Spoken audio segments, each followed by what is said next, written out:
Well, good morning, everybody. We are live here in the studio. I think I'm a little hot on my mic. So we're going to turn that down a little bit. Just checking everything out, making sure we're good. Welcome to 360 Performance, every Friday at 11 a.m. Mountain Standard Time. As I touch on my little phone and check the technology, I'm trying to make it so that we have a great foundation to broadcast the show today, and one of those things I have to do is turn off anybody calling me. You know what that's about, right? You know, you go into your phone, you take a look at focus, everything changed. Every update I get, there's a change in where the buttons are.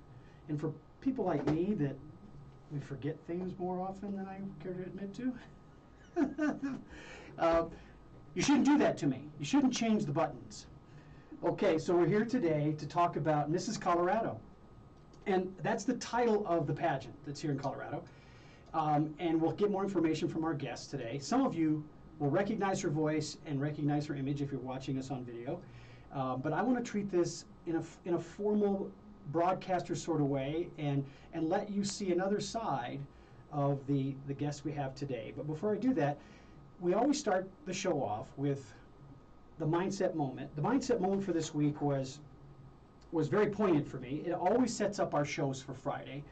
And the quote is from Malala Yousafzai. I hope I pronounced her name that right, as well as I could. And she says this: "I raise up my voice, not so that I can shout, but so that those without a voice can be heard. We cannot all succeed when half of us are held back." I believe that's a great lead-in for today's show about Mrs. Colorado and the power of women. Where is that power coming from? How do we endorse it, represent it, and respect it? And typically, the pageant scene has taken a lot of shots on the diminishment of the character of women.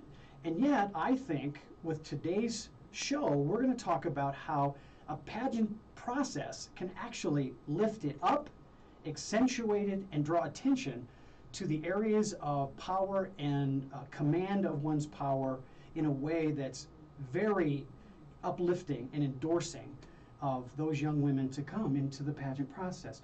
So without any further ado, I'm going to ask my guest, Dr. Lynn Tran, to give me your thoughts on what are you grateful for? Yeah, absolutely. Well, first of all, thank you so much for having me on the show, Lowell. I'm super excited to be part of it. And I'm grateful for this. I'm grateful for a platform to be able to very much aligned with your quote is to have a voice to share. Yeah. To share my story, because that's always something that is finding the courage to do that. You know, it's interesting that you say that, especially with what I'm going to say about my gratitude, because I'm grateful for spring. Yes. And the beauty that spring brings. I'm a farm kid. I was raised on a farm and back in the Midwest. And obviously the progress of springtime gets rid of ice, it gets rid of snow, the bite in the air, the coldness, but also it's those daffodils, the tulips, the things that are just starting to pop out of the ground, right? Yes, absolutely. And the little flowers on the trees. And that newness reminds me about some of the things we're going to talk about today, because there is an accentuation and a focus on beauty and the pageantry of that beauty. So I feel that springtime for me is a great thing to be grateful for. Absolutely. And when you talk about the seasons, right? Yeah. The seasons of life and what spring is about, it's about sprouting. But where does that all come from? It comes from manifesting and harnessing the energy in order to push up, in order to blossom, in order to get the soil and a certain growth and nutrients to be able to for that to sprout. But good stuff. Very much when you think we're going to talk about, I'm excited about is the pageant. Like, what is the process, that journey, like you mentioned, and the energy that comes into building up for that one moment, the last moment of being on stage. Yeah, and Lynn, I want to change paradigms today. One of my goals, my outcomes for today is kind of changing some paradigms. Love it. I don't know how I'm going to know whether that happened or not. That's a lot of pressure for me. Well, maybe for both of us, because I deal with a lot of idiots in the sports world, and that's unfortunate, but also rewarding for me. So I'm hoping that as I go through with today's show and I carry it forward to remind those young men and women for that matter, because there's some women out there that aren't exactly all pro-pageant. They think it objectifies the role of women and what women stand for. And I don't deny that that's been present in our cultures for a long, long time. Right. But I think there's things like this that are changing the process. Now, before we go too far, I want to remind everybody that next week, April 7th, it starts, kind of the preliminary processes of the Mrs. Colorado pageant. And then it goes until the 9th. Actually, the 9th is the day you're going to have to really show up, right? Yeah, so April 7th is the preliminary. So it's open to people to attend as well too. And then April 9th is the final crowning of the top contestant. We're going to talk a little bit about what is she going to go through, you know, the steps, so that you can, if you go, you can cheer on not just one candidate, hopefully just one, but all of them that are participating. Because I'm telling you, I've been around men and women that have had to demonstrate their skills in front of an audience to precision, and it's not a fun task. It's a challenging task to step in front of the audience like that. Okay, so our first question is pretty simple, but easy to say, harder to answer, right? Right. And the question is, why did you do this? Well, first of all, the first time I ever considered entering the pageant was when I met Juliet Abdel, who's Miss Colorado, and she's also the president of the Westminster Chamber. Oh, awesome. And so she gave a talk. I've seen her in a couple talks, and I had one-on-one coffee with her, and it was one of those where just curious, like, how did she get into the pageant circuits? And she mentioned growing up she was part of the pageant, and for me the initial thought was, you know, completely like many people out there, when I think about pageant, it's you dress up and you just show up appearance-wise. Yeah. I never really thought about, you know, and even when they did the interview questions, I never really thought about how much it takes to be able to have a message.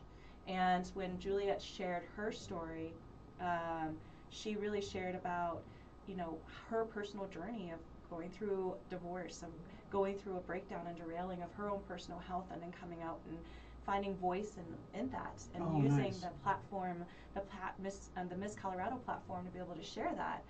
And I think it was at that time when I had coffee with her, it was one of those where it's just, I want a platform to be able to share my story, and maybe wanting to be seen too, in the more, you know, in a subconscious way, wanting to be seen, wanting to give voice, wanting to do something outside my comfort zone. I remember myself when, you know, growing up, my parents, I'm Chinese American, so growing up, a lot of message that was don't draw attention, don't be too loud when you go outside, act like a proper woman, don't laugh the way you laugh, you know, like kind of whatever, like it's just, even like I got comments of like how you laugh, it's like that's not ladylike. I grew up wanting to play the cello. I ended up learning the violin, and the reason why I ended up playing the violin was, as a cello, your legs are wide, and there's this instrument in between your legs. So it's kind of like those little things that I wanted to do, but then I couldn't truly express myself, right? So subconsciously, there's all these different messages, and my parents coming from a loving place and how they raised, but it's very much tied into Asian culture, tied into what they understood, and how they are, and very much taking a role in my life too. And there's times where, you know, even having the ability to speak up for myself, when someone says something and it's like, that didn't feel right, but I don't know how to respond. And instead of saying something, I hold back and then later get angry about it, right? Yeah. So all those different moments to moment that led to that, I think, fortuitous moment that just had a spark in my mind when I had that one-on-one coffee, and thought maybe, and especially when Juliet was like, you could be a Mrs. Colorado, you could be a contestant, you can apply. And then I thought, yeah, why not? You know? So it all led up to that moment of just the spark of an idea. So this is so trite, such a trite term in the businesses that you and I are in, holistic.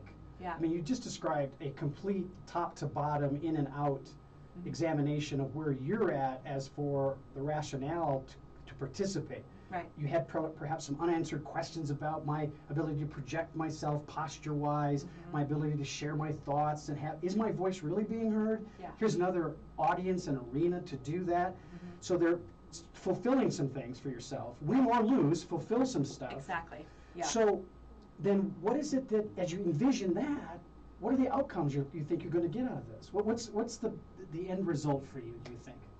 Well, obviously for every contestant, right? I want to win. I want to win, right? It's to be able to go through the fruition of it. Yeah. For me personally, while getting crowned would be a bonus, right? It would be a bonus.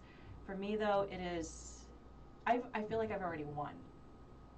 I've already won in a sense of just recognizing the obstacles or even just the struggles that I already have, or the underlying patterns that I've been going through, and it's been magnified because I'm being stretched, building up to the pageantry. You just gave your Oscar appearance answer, right? Oh. I'm just so glad to be here, to be a nominee. Yeah, oh gosh. I'm listening to you and going, the Oscars were on Sunday. I'm thinking, did she watch that? No. You just gave your Oscar. Gosh. You're going to have a lot more chances to do that too, by the way, between now and next week. Yeah, right? Yeah. Oh gosh. But that's awesome. It was a very genuine response. Very true. I've done a lot of reflection in this last couple of weeks, honestly, from it. And it's just, what is it that people, as athletes, you probably walk your athletes through this mindset of see yourself make that hit, see yourself run the best you can, or have the best posture, or do whatever it is to get that moment, to achieve that moment, right? And for me, it's, I got so caught up on it maybe behind of like this pressure behind it versus that it derailed me a little bit, quite honestly, and asking myself, is that really, what is the final goal for me, you know? And for me, it comes back down to the first moment of wanting to get to know myself more. And I feel like the crown is a bonus, but like one of the biggest things for me was, do I get to learn more about myself, and that's where I'm at. And so maybe that was the true intention. And so I just look forward to the experience of it, really. So when you got to that place to decide to go in, fill out the application, go through that administrative paperwork process, and then began to understand from completing that what the organization of Mrs. Colorado's intentions was, where was the blend and or where was the disconnect? Right. So let's see here. If I can understand your question, what you're asking is what my personal intention is, and what is Mrs. Colorado's what is it they're looking for in a Mrs. Colorado or crowned lady. So first of all, my personal intention was to have a platform to be able to share more about self-care, about the modern woman syndrome, more specifically. So modern women. I've heard that before. Yes. I've been seeing more modern, it's like the description of modern women, so there's maybe different types of descriptions. Yes, there is. Yes. Because I've researched it. Yes, there are. And so what I mean by modern woman syndrome, and more specifically coming from the perspective of a health practitioner, is a woman who has been doing such a great job putting herself last to take care of other people, to take care of other things, her career, her kids, her parents, caregivers, and over time it's more like when I have time, or I have that little inkling of aches and pains, but that will go away over time, or the mindset of, or maybe even just the feeling of just breakdowns, panic attacks, and it's just like, okay, it's just a really bad day, okay, I maybe should see a therapist, and then it's just these little spurts of chaos that happens to a woman personally, and the modern woman is the mom that's also that has a career that also is juggling a million different things as caregivers, and not a defined role of, which is great because she gets to accomplish so much, but at the same time the health becomes the impact. And it isn't discovered until there's like a crisis in life. So when you looked at the recipe for Mrs. Colorado, did it line up with where you wanted to go? Oh, absolutely. So that's my own personal mission, right? And then with Mrs. Colorado, it is this aspect of, it is, there's an experience when you put on an evening gown. And then there's an experience behind that, because there's this, when you first look at yourself in the mirror, and I went to a trunk show and I was putting on these different evening gowns. Obviously, it was one of those where it's like, wow, since I've had my son, since I've been so busy trying to build my practice, since I've been just trying to take care of, make sure the bills are paid and everything else with my husband, it's like, wow, what's it like to be beautiful and dressed up again? And what does that do to me and how I feel? So maybe on a superficial outside sense, but in the inside, it's like, when's the last time I felt pretty? When's the last time I decide I deserve a really expensive evening gown that makes me feel like I'm worth $1 million? Well, and the phrase that's tossed around that doesn't necessarily make the direct connection to what you're talking about is self-care. Self-care, exactly. And self-care in the circles I'm revolved, especially the last 30 days, because I've been focusing on the Women's History Month and women's power and making sure that there's a good voice about that. Is self-care needs to be brought out of the kind of shadows a little bit. Yeah. And that's a great example of that self-care. Thank you. It's not about just the superficial thing, but it could be ignited by a superficial addressment of it, because then it fills your soul. It touches a place inside of you that haven't been here a while, because I was wearing my soft pants. By the way, that's a new term. Oh, soft pants. Those sweatpants? Yeah, it's pandemic pants. Oh, soft pants. I have a pair. Yeah. They're wonderful. No buttons, no belts. Just slip it on and go. I know. Yeah. And I was corrected though. That soft pants are not just sweatpants. It could be, because there's so many. You've got these elastic jean things that you guys have, and for me it's sweatpants. Right. I'm just saying. But soft pants in the global sense, and it's particular for feminine use. Oh gosh. It's not. So well, oh yeah. For sure, I have. Then I will admit I have multiple pairs, and I'll find every occasion, including the days I go into practice, to wear those. Like if I can, like even right now, these are not like necessarily soft pants, but they're pants that they're dress-looking pants, but they're elastic. I can just do yoga in them if I want to. Isn't it awesome? Anything, yeah, absolutely. So not to lose your point, going to the trunk shows, trying on the gowns, I mean, it had to extend from there as well, right? I mean, makeup and the whole deal. Oh, absolutely. I think, so coming back to your point, though, with Mrs. Colorado, what I really want to be able to point out is every woman that's been crowned has been given the opportunity to magnify the message, magnify their own personal journey, and they can define what Mrs. Colorado looks like. Oh, that's nice. In a sense of do they want to support the American Heart Association? Do they want to support another aspect of embracing beauty? In my case, it's embracing self-care in a more holistic approach, right? And so every woman has the ability to define what that is, but the qualities that I feel like that would be very supportive for Mrs. Colorado. So Mrs. Colorado this last year, Danette, she comes in with a personal journey of how she was significantly burned at a young age, and being able to exemplify courage, to exemplify being able to confidence, and being able to embrace her beauty, inner beauty, and who she is from the inside out. Those are and if she does have remaining scars from her injuries, and still being able to shine from that. Yeah. And the fact that Mrs. Colorado recognizes all these different shapes and sizes and journeys of every woman, I think that's what really is the final message. And it's the idea of Mrs. Colorado, every Mrs. Colorado gets to come in and decide how does she want to represent, right? For me, I think I want to come in representing nurturance. Oh, nice. Very nice. That's a great moment for us to pause just a second and remind everybody about the pageant, April 7th through the 9th. It's at the Ellie Calkin Opera House, downtown Denver. If you've never been there, you've got to go. Even if you don't have a ticket to go in, perhaps, just go see Ellie Calkin's Opera House, because it's an architectural marvel for the city of Denver and the state of Colorado. But it presents an environment that's nurturing to this particular event. The beauty, the shape, the form, the acoustics for me. I mean, you can stand in center stage without a microphone and project to the back hall. It's just a wonderful place to be. So it starts at 7 p.m. on the 9th for the finals. I think it's 6 p.m. on the other days, the 7th and the 8th. But check it out. Now I want to ask you on this announcement and putting some light onto the event. There's something about $2 tickets. What's the $2 ticket thing?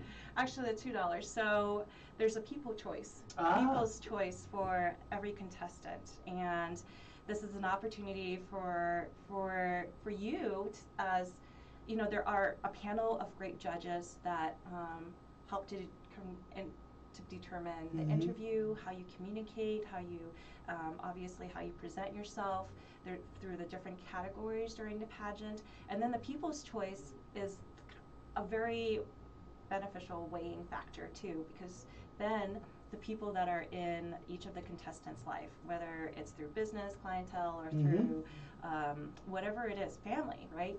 They can come in and vote for the contestant. Oh, cool. And so every vote counts for the contestant, and the top contestant with the most people's choice votes that win that category, that puts them immediately in the top 5 or 6. Oh, nice. Yeah. So, how do we do that? So there is, if you go to mrscolorado.com, and on the side panel, there's the People's Choice. Oh, yeah. Oh, yeah, on the sidebar. Yeah, the sidebar, this People's Choice. You click on that, and you'll see all the beautiful, glamorous headshots of each of the contestants, from Mrs. Arvada to Mrs. Denver to Mrs. West Metro. And so, obviously, you'll see my mugshot on there, actually. And so, obviously, it'd be great if you want to come and vote for me. And can I vote as much as I want? You can definitely vote as much as you want. So if you decided to put $200 down for 100 votes, that's great. So where do the $2 go? The $2 goes to supporting Mrs. Colorado and the foundation itself that actually puts in all this effort to be able to uplift women and to be able to create, because there's a whole setup for Mrs. Colorado in terms of managing the lighting and everything else and supporting the women and the different things that go into it. And so I think that also in the process it supports the staff that helps to really continue this foundation that's been going on for so many years. Where would we see the footprint of Mrs. Colorado in our communities away from the pageant? So they've got the fundraising to generate the funds to do the pageant, but then they've got the presence of Mrs. Colorado as well as Miss Colorado. Right.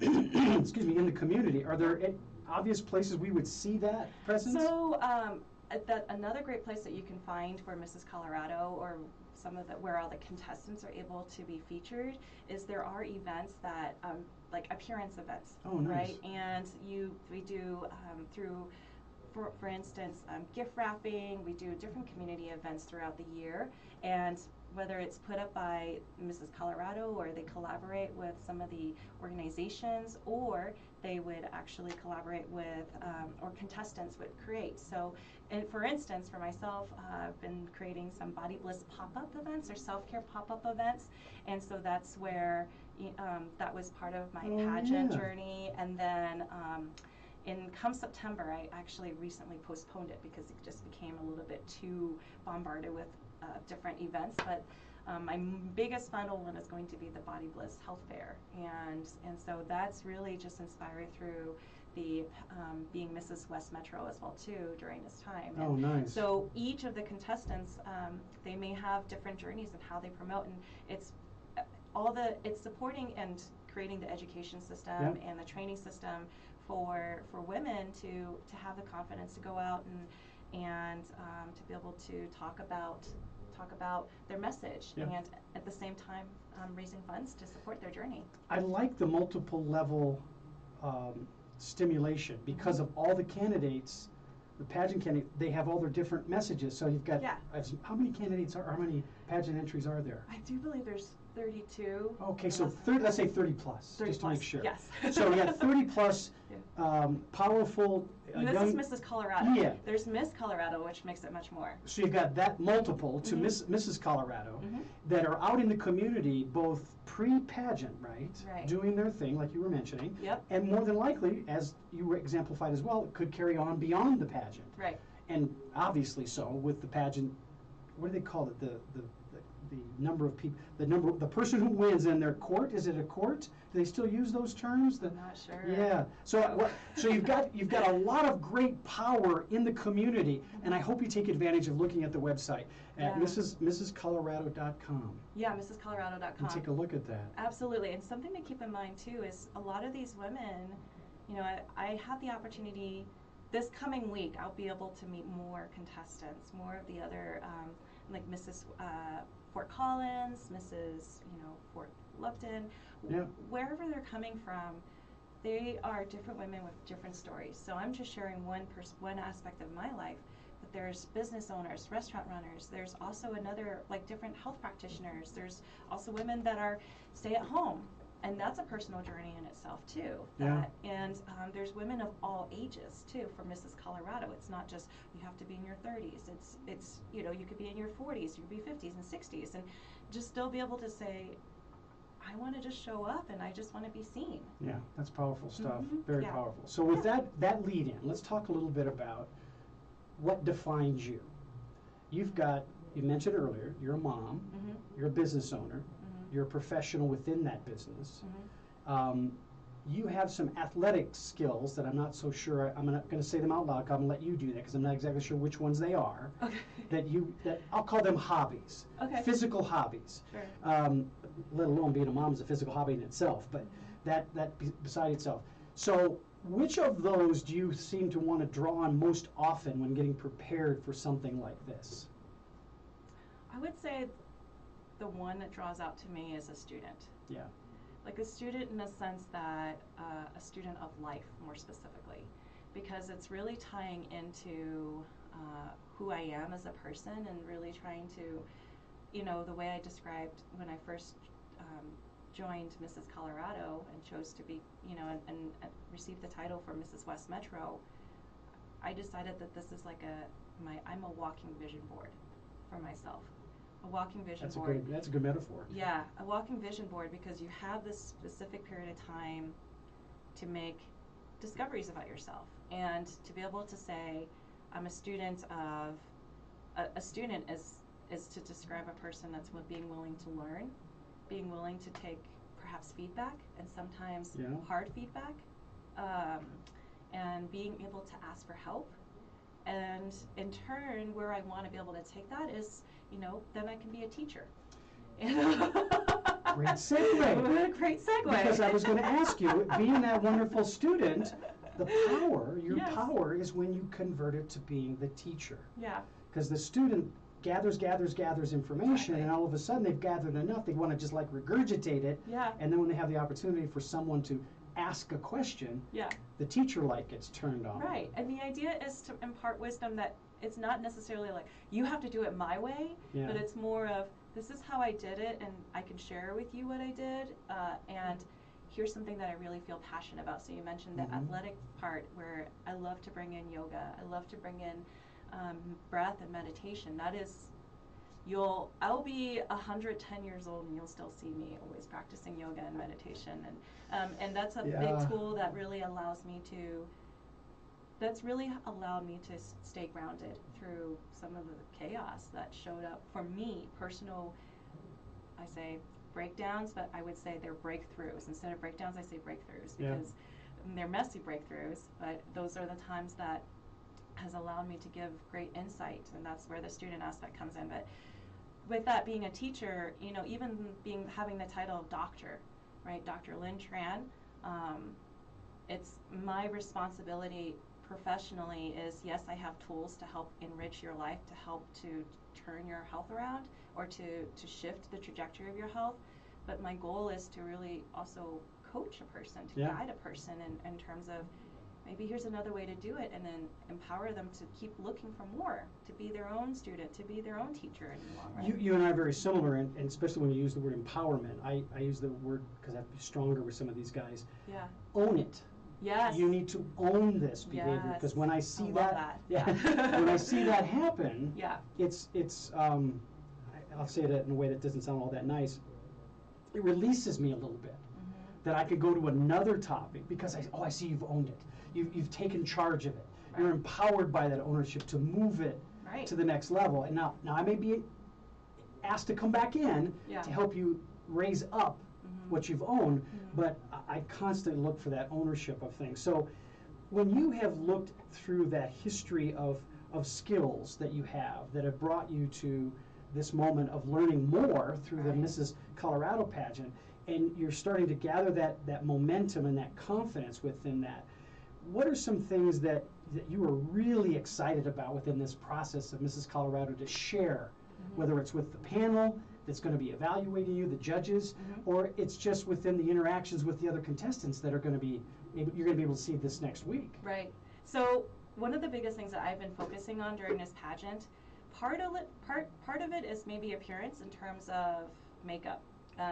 But that's a separate story. I can share that. But in terms of skill set wise, I feel like is what your question is. Yeah, exactly.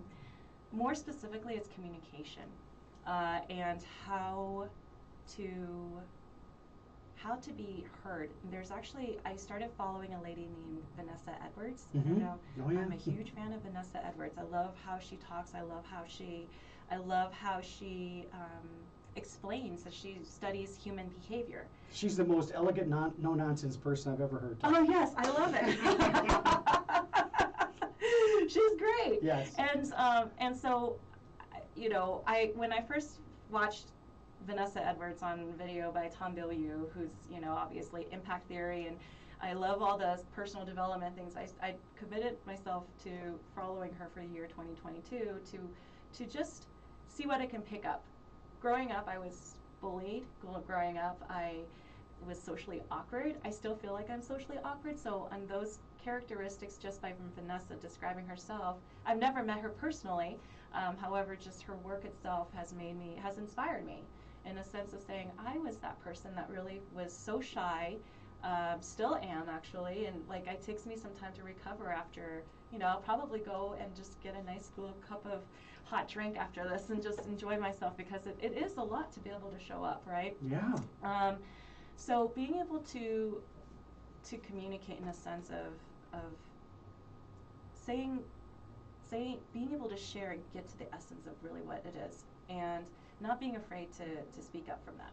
Yeah, the phrase that comes to mind when you said that was, say what you mean and mean what you say. Yeah, being authentic about it. And then really not being, and what she also teaches isn't to like, how do you manipulate person? It's like really, it's not at all. It's more, how do you listen to a person?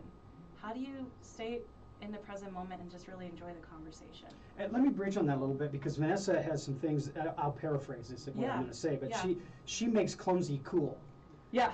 So, and both in a physical way as well as an intellectual way, so that you don't have to get hung up on error and failure. For me, in my world, I say failure is your friend if you want to embrace it. It's that if you want to embrace it, that's the issue. Yeah. So when you look at new things like you have, you probably had moments of going, oh my God, what if I fail? I'll look like such a goof. Yeah. You know, in the early moments of thinking about this whole contest and the pageant nature of it, because there are so many social paradigms that are very, very old in what you're doing. You know, just the superficial side of things, which has been the primary thing about pageants, and very male-driven. It was attracting the male attention, which back in those days was where the money was. Yeah. So the people who put themselves in it to create it knew that the money was there if the appearance hit the target. If they dressed a certain way. I mean, the whole pageantry contest schedule with you know, bathing suits and the makeup and the talent and all the other things that might go, the evening gown as well, the different categories, all pretty much driven historically by the men had the money. And now it's shifted. Some of it's still there, don't get me wrong. Yeah.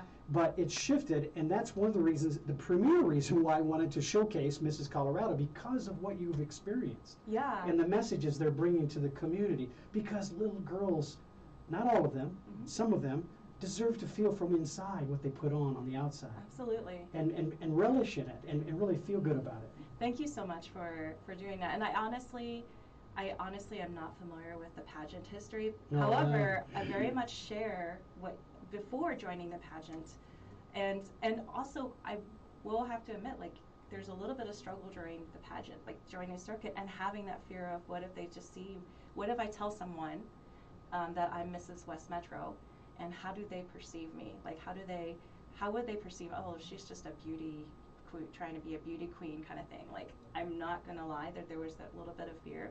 However, the times when I do share and I say I'm Mrs. West Metro, men and women alike, it's like, good for you. Like, they're so excited, and there's just this open receptivity of like, wow, that's so great that you're doing that, and the personal journey. And on the male aspect, I can't speak for other men. However, I can speak for my husband, Sam. We practice together. We're business partners. We're parents together, and we do everything together, right? And it's not like and he's my best friend. And the biggest thing that has really made me feel grateful about this, it's just Sam's just basically stood by my side this entire time, and just, you know, the evening gown and everything else, the honestly, the money that I put into the pageant too, in investing, right, and in myself, he's just stood by me and just supported. And not once has he ever said, you shouldn't be doing that, or just like, or times when I feel like I'm failing, or I feel really vulnerable, or I feel overwhelmed because I'm doing a lot more on top of pageant, like that balancing work and everything else in parent life. He comes from a place of listening and tuning in and reasoning, and this is a lot for I could never, you know, it's just being able to have. There's this one moment in the pageant that after the preliminaries on Thursday night, we'll be able to take a picture with our significant other, with our husband. Oh, awesome! In our gowns. And does he know he has to wear a tie? Yeah, he does. Okay, I already gave him the warning. But one of those, it was one of those that I thought about when I was driving in a car, and just like going through the thoughts, and I'm like, that's the one moment that I look forward to the most. It's actually taking a picture of my husband. Nice. So. Well, let me say some things to you about what you've done. First of all, the genuine nature with which you deliver your thoughts about where you're at right now should be reveled in, because it takes courage, Lynn, to be in the place you're at, and you've felt some of that. You're going to feel more of that drive for courage next week as you get into participate in the actual performance of it. Now, that being said, I'm hoping that men are listening to what you've said about men, because we are still in the minority as an attitude, not in numbers, but it's the attitude in those numbers that's not coming forward. So I will challenge all men, including Sam, to speak up. Not just in your presence at that photograph that you're so much looking forward to, but also in the words you speak and the actions you take. Like the Proverbs and the sayings go, when there's a piece of trash on the street and no one's around, do you pick it up? Right. It's what you do when it's not being seen. It's what you do and say when you're not expected to do it or say it that's important. And in this particular genre, I've got 2 granddaughters and a daughter, and I want to leave them something that has premise for the future. And so I'm encouraging and challenging all men to speak their voice to the voices that are not being heard. Right. And I think too, to be able to speak to the voice of, and this is for everybody, I feel like we briefly before the show started, I don't know when's a good time to be able to bring it up, but it's like, obviously the focus has been recently the Oscars, and just like the anytime's good, girl. It's just like, you know, Will Smith going up and slapping Chris Rock in the face. I honestly have not seen, I didn't watch the Oscars. I haven't watched the YouTube clips, honestly, either. I just refuse to be part, like, really into the drama, but the story behind it. And I read a person's blog, a gentleman had actually blogged about it, and I really loved his insight behind it. Because I just finished Will Smith's book, an amazing, brilliant book. And I was just torn after I heard the news of, like, this happened and what's everybody's response behind it. Because the first thought was, Will Smith's not in the wrong here. He was trying to defend his wife. And very much so, you know, in a sense that Jada shouldn't, like, no woman's personal struggles and images should ever be put down in any shape or form. So, and I think the argument is the context of things. I guess it's just the long story behind all this is, it's really for any person is to focus on building a person up. when you do say something, if you don't have anything good to say, don't say it. Yeah. Well, and I'm glad you brought it up, because it has appropriate impact and intersection with what we're talking about with regard to the women's power and how do we honor it, how do we respect it. And in that moment you described, the cameras caught Jada's expression. Right. They caught the fact that Will was looking at her when she made that expression at the end of Chris Rock's remarks. And also the thing that has to be put into play, which I think Chris Rock is behaving in the way he's behaving now because of the history he knows. He knew better. Yeah. He knew about her alopecia and all the things that she's gone through. And that was not a remark that was to build anybody up or draw attention to them in a good way, even though it may have been sarcastic, because there's some really great sarcastic comedians that know the rules of the road. And Chris stepped over the line, and he knows he stepped over the line. Now, I'm not disagreeing with those who have an opinion about Will and his efforts in that moment, but Will Smith is such he's so committed to his craft. Yeah. So I can almost assure you that when he got in the limousine, probably even before that, to go to the studio, he was already thinking about his character, what and how he was going to project himself in that arena. Oh, absolutely. In that setting. Yeah. Reading that book I highly recommend reading Will's book. I just feel like just gives so much context of how and why he did what he did, and you just really know, because he's very authentic and raw. And I think I think from that perspective too, when you mentioned, you know, being a man and being able to not be afraid to, I feel like, to speak up, to be able to share your truth. I feel like Will Smith really does exemplify that by sharing his book and his journey. He was a quintessential example of being vulnerable in the moment. Yeah. Those will argue the point about the timing, the level of energy and severity of his actions, because it could have been held off later. Obviously, it didn't feel that way to him, which is also vulnerability and being authentic in the moment. We should, I hope, learn how to be better men and people within the humanity we create. And I got my fingers crossed, because we've had moments before historically, and we haven't done a good job of stepping up. But I'm not going to be a silent force in this. I have too many people that did throughout the evening on Sunday into Monday reached out to me and asked for, what do I do? How do I talk? You know, because they were getting ready to do things. And that's what my role is in many regards, is to manage the emotions before they get to a place of out of control. So out of curiosity, how do you kind of coach a person, a male figure, in kind of like, what do the first step is what you do in yoga. Take a breath in through the nose and out through the mouth. Powerful stuff. Yeah. Yes. And get, from a structural standpoint, it's very, very checklisty for me.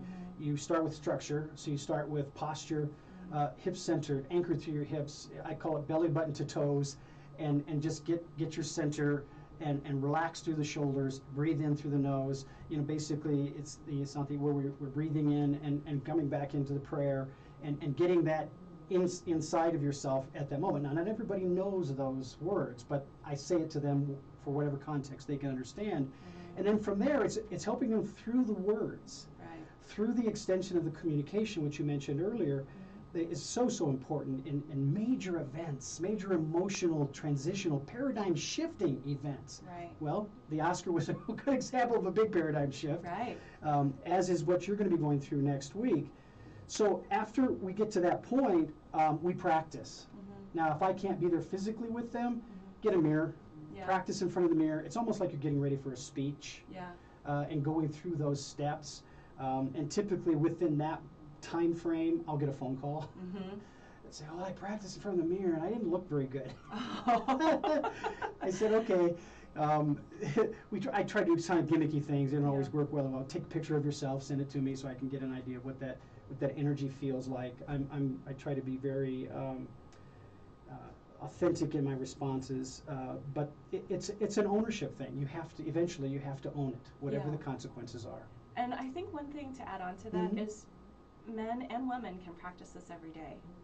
And it's like we look for those really big events. Like in my case, I created the event of wanting to be part of the pageant. So we're looking forward to these different things. But when you're just talking about taking a breath and then posturing yourself and being very present, man, isn't that powerful for interacting with your wife?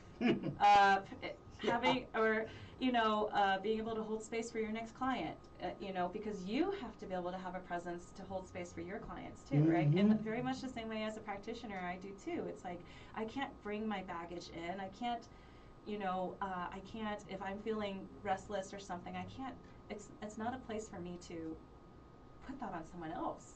Yeah, right? exactly. And to be able to say, how can I be more present? Can I pause for a moment, right? And then, anyway, so I feel like every day there's a little moment to that. And now you're heading to some challenges. Yeah. And some of it you don't even know what the challenge might be until it arrives. Yeah. So what, if anything, have you done to prepare yourself for the events that are coming up? Some of them you know the schedule and the time and what you're going to wear and all that kind of stuff. But you know as well as I do, every moment has its little pieces that pop in that you have to be aware of. Yeah. So what preparation are you making to kind of adjust and adapt to those possibilities? The best the best advice, and it wasn't specifically to the pageant, but I recently had an amazing curandera practitioner. So she's a lady that practices Latin American, Native American healing. And her one input for me after talking to me this was like a couple weeks ago, and she said, "You're thinking too much. You're just in your head all the time. There's just so much energy. I can just sense it." And she said, "You just need to spend 11 minutes every day not doing anything." 11 minutes. 11 minutes. And I asked her why it was 11 minutes, and, right? It's just like, she's like, it's been shown with research that 11 minutes of just trying to be very present, of just being able to not have to do like your Kundalini yoga and all the breath work and the action and the yoga even, and just being very present. 11 minutes changes your physiology of your body. And so that's why 11 minutes was what it was. And it doesn't take as much time, right? So I'll give you a connection, intersection to your yoga and the 11 minutes. Yeah. You know what a tree pose is, right? Right, absolutely. Okay, so you know how important the heel is on the down leg for the tree pose. That is your 11-minute focus, is the heel. Yeah. Because without the heel, what happens? You topple over. Yeah. Absolutely. So when you want to find that focus without concentrating on any interruptions, find the place that is that point. Right. The heel in your pose. Oh, absolutely. It's like where the inner gaze, where that is exactly. the entire time. And exactly. Yeah, absolutely. So using that throughout the stage presence, where's your inner gaze go when you're on stage? Where's your inner gaze go when you're interacting with the pageant contestants the week before? You have so many great foundational references that you can draw upon that are familiar to you. Absolutely. And that's one of the messages I want to leave with everybody before we end the show today, is that you are in control of you. But what has to happen, well, I shouldn't say has to happen, it's your choice to have it happen, is that you define it. As we said earlier, taking ownership in the process.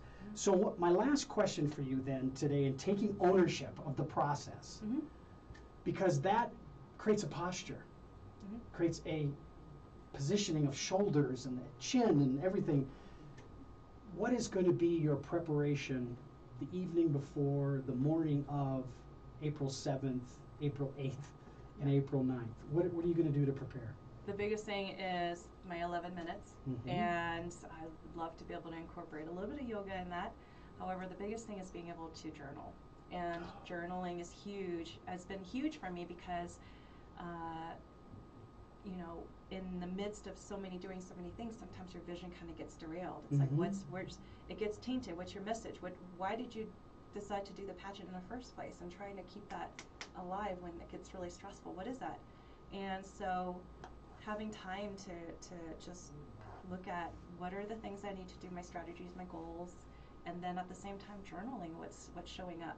And what I love to do when I journal is I start off by writing some of my biggest struggles first, and then all of a sudden you get into the motion of it, and then for me, it's like someone else comes in and channels, and I write, there's someone else that I start addressing myself, you can do this, and you're looking at it this way, but look at it this way. That's good. So, that's really good stuff. So for me, each night that's going to be huge. It's just reflecting on the experience. So my first experience is going to be the orientation on Wednesday night, and I get to meet all the other misses in Colorado, and so I get to journal about that. What's my interaction like? What did I feel? And just giving myself time to regroup and recenter on that.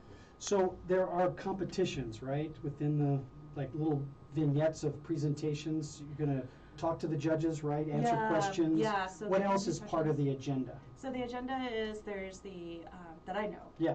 I find out more on Wednesday. Yeah. I'm very new to this, but there's basically the rehearsals that are intermixed with us. So there's a lot of interaction with Mrs. Contestants, and figuring out where to go on stage, how to dance, how to maybe even do the walking, and then even with the interviews, it's 4 minutes is what I know, 4 to 5 minutes. It's really quick, so you have to. There's a lot. Gotta be there. Gotta be there, and then there's the bathing suit, mm-hmm. and that's another aspect. And then there's also, I think there's a gown that all contestants wear, and then there's also our final evening gown. So which you get to pick. Which I get to pick. Okay. So those are major pieces. Do you get to pick the bathing suits too, or is that? It's all the same for all the. Okay, that's right. I wondered if that was mm-hmm. the case. Yep, exactly. And it's one piece, so for us misses with kids and everything, it's nice. I'm looking forward to just knowing that it's a one-piece suit. Guys are so ridiculous. I know, but just something to keep in mind, though. It's something about bathing suits, right? Mm-hmm. Before. In the pool, I'm really, you can ask Sam this, I'm really scared I don't like wearing my bathing suit. I don't like being seen. So this is huge to Huge challenge for you. Huge challenge. So why is that though? Now that's going deeper, it's like, why is that? What is it in your own body that you're not embracing?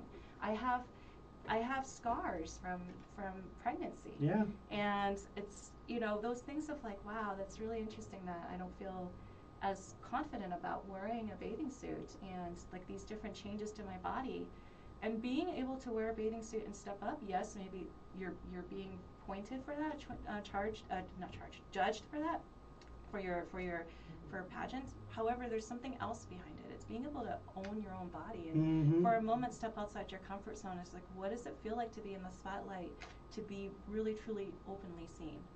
Well, and you mentioned it earlier. You've got so many great contestants that came before you that won the pageant mm-hmm. that had literally their own physical and emotional scars right. that they dealt with. You've got great motivators with that group exactly. for you. Yeah. I'm going to go, I think I'll pick the right flicker and it'll do fine. I just want to remind everybody as we close the show that I'll be doing my magic on the live show we have today, the audio, and we'll be broadcasting that on our podcast channel with Spotify Monday or Tuesday of next week. You'll see, if you look at my website on Meta, sorry, not Facebook, Meta, we'll announce when that will be posted. In addition to that, I want to thank, as I try to every week, those people that get involved and make plans when you get involved to take action. Like this lady right here. She made some plans that caused her to take some action. But as you do that, remember that every Friday at 11 o'clock Mountain Standard Time, we're streaming here at KUHS Denver, and we're bringing you insights on actions and plans that you can take, that you own, and that you create for you. Because that's the best plans ever, right? It's not you being moved and directed by someone else at a pace that you're not comfortable with. Make sure that your pace is comfortable for you. Hey, have a great day today. Thanks to Dr. Lynn Tran for joining us today. It was wonderful to have her be here with us. See ya. Have a great afternoon.